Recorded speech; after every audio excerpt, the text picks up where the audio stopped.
Hello, this is Steve Shaw, National Coordinator of Football Officials and Secretary of Rules Editor. And today we're continuing our series of preseason training videos, and we're going to be focused on passing. Now, we all know that our game is shifting to a passing game, and teams' passing schemes have become more and more complex with routes, RPOs, dual threat quarterbacks, and the like. So we've got to be at our best to work and make fast-paced decisions in the passing game. Now, it's imperative that we're strong in our mechanics. Our positioning, our views, the angles that we get are so important on passing. And really, our preparations for the games, knowing what routes the offense is going to run, knowing what coverage schemes the defense has, that all is so important as we prepare for our games. Now, we know passes can change the outlook of a game, so we've got to be our best in this area. So with that, let's look at some plays from our past postseason. Our first play, we have a 3rd and short situation. We're going to see the offense puts a player in motion, and they're going to throw to him downfield complete for a first down. But we get a flag down from our headline judge. Now, as we go back and take a look at the play, we're going to see the outside receiver, number 4. He's going to come back toward the middle and picks off number 1 of the defense, who is in coverage of the intended receiver. Now, this is a good call by our headline judge, and he's very patient to wait and see that the throw does cross the neutral zone, and he puts his flag down after the ball crosses the neutral zone. So the contact is beyond the neutral zone, the pass crosses the neutral zone. This is an excellent call for offensive pass interference. And remember, by rule, it is the responsibility of the offensive player to avoid opponents. Now, one last comment, side judge, this is your key. And if he's going to flash back to the middle in this type situation, 3rd and short, you should have opinion on this action as well. You might need help from the line of scrimmage officials as to where the contact was or if the ball crossed the neutral zone, but be alert to action by your key on this type play.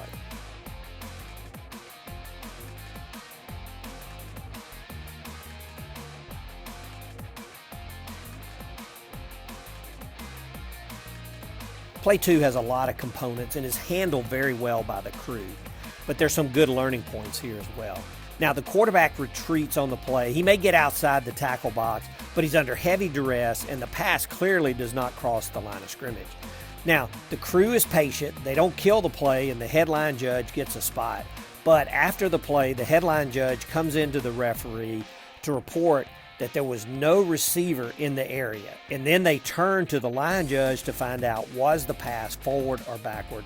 And the line judge feeds them that it was a forward pass.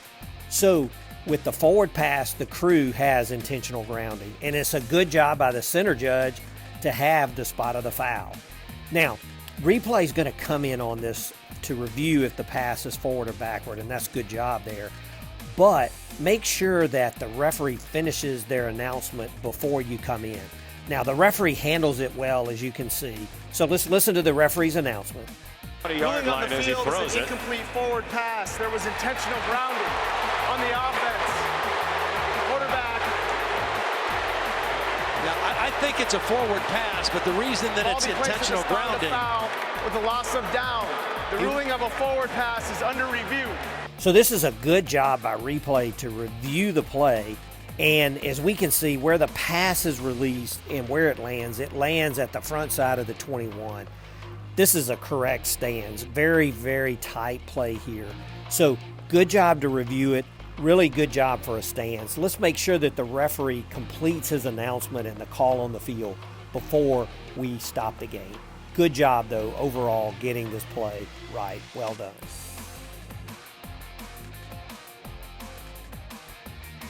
Play 3 is actually a 2-play vignette. In our first play here, the offense, the quarterback's going to scramble, and he throws downfield to number 81 for a big catch. But as we go back and look at the replay, we see that receiver number 81 does go out of bounds on his own, and then he comes back in bounds, and we get a hat down by our field judge. The receiver does reestablish, but is the first to touch the pass. And so this is illegal touching, and we get a flag down from our field judge. Now, this is the version of illegal touching that is loss of down at the previous spot, and it doesn't tie into our rule change this year where illegal touching that carries a 5-yard penalty and loss of down. That pertains to an originally ineligible receiver. So it's important to know the difference on these plays, but good work here by our field judge. Our second play of the vignette, we have a pass down the boundary, and the receiver appears to make a great catch. But as we see, the side judge has a hat down and a flag down, and we get an excellent announcement from our referee. There is no foul on the play. The receiver was forced out of bounds, did not establish himself back in bounds, therefore it's an incomplete pass for the second down. Now, as we go back and look, what we're going to see is the receiver is forced out of bounds, but he doesn't reestablish in bounds and actually leaps from out of bounds to make the catch. And so this is not illegal touching because the receiver was forced out of bounds. Therefore, this is not a foul and is simply an incomplete pass. Play 4 is a play action pass, and the quarterback is going to throw long down the boundary. And we're going to see receiver number 8, he's being held at the front collar of the jersey by number 1 of the defense, and we get no call on the field. Now, the pass is clearly catchable. It appears number 8 actually touches it. So, back judge first, you need to get yourself into a position with a better angle to look in so you can see this outside arm grab by the defender. And side judge, I think a little better cushion here might help you see this foul.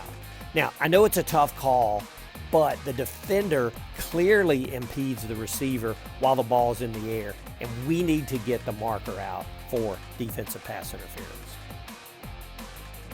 Play 5, the quarterback's going to throw long downfield toward the boundary, similar to the previous play.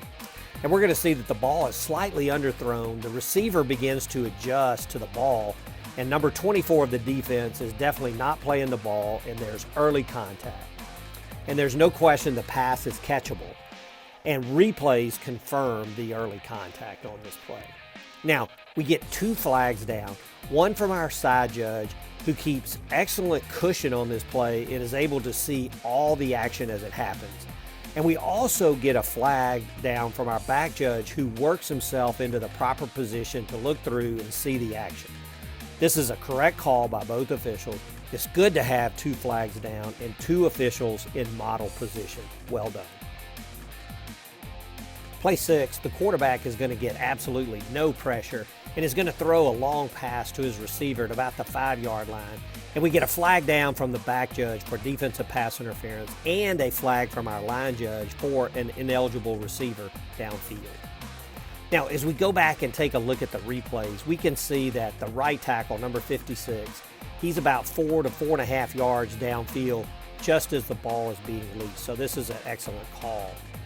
And our back judge makes a good call for defensive pass interference. As we see from the low end zone view, number 13 of the defense, he gets the left hand on and around the shoulder pads for leverage and then comes down hard with the right hand just before the ball arrives. So this is a very good defensive pass interference call, and we get an excellent announcement. There are 2 fouls on the play. Ineligible receiver downfield, number 56. Pass interference, defense, number 13. The foul's offset, replay, first down. Now, referee, great announcement, but a little thing on signal 37 for an eligible receiver downfield. We don't need the pumping motion, just lay the hand on top of the hat for the signal. It's just a little thing, but crew, great work on the play, and referee, a clear and solid announcement. Play 7 has a couple things in it I want to talk about, but let's first focus on the action against the receiver. Now, the quarterback's going to throw toward his receiver, number 14, near the boundary, but the ball is going to be intercepted by the defender, number 11. And as we go back and take a look at the action against the receiver, we see that number 11 reaches out and holds the receiver's left shoulder. He rides the receiver out of bounds, and then as the receiver tries to break free, number 11 continues to hold on with the left hand as the ball is in the air. So this is a hold that turns into a defensive pass interference. Now, let's also be alert after any interception to blocks around the receiver. Defensive backs are taught to first go block the intended receiver. And here, what we're going to see is number 29 comes over and he does block the intended receiver, but he blocks him with the crown of the helmet, and there is an indicator present. So this is a good job by replay to pick up this block and confirm a targeting foul for crown of the helmet hit. Good job by replay, and we need to get this defensive pass interference. Play 8, we get play action again, and a throw down the boundary, and the pass is going to be just overthrown. Now, as we go back and take a look at the replay, we're going to watch the top receiver, who is the side judge's key, and he's going to make a double move on the play.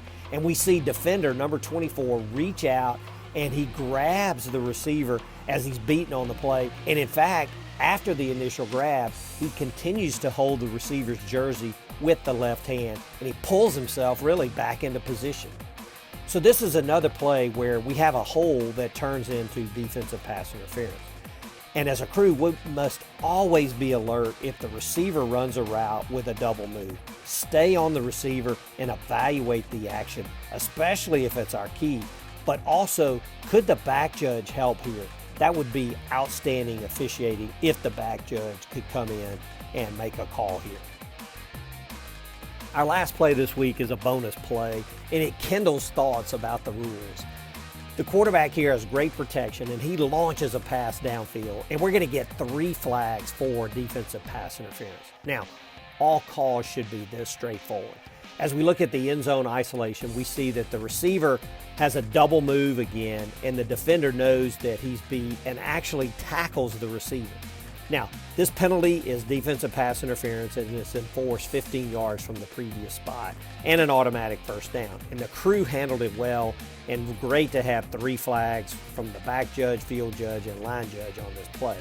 And there's been the discussion from time to time to consider an intentional defensive pass interference as a spot foul.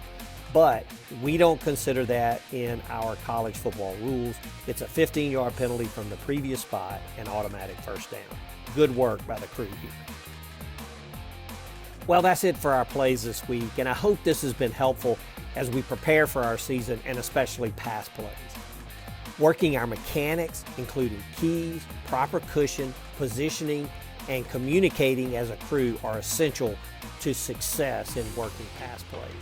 So let's continue to prepare as our season is fast approaching. Stay safe and healthy.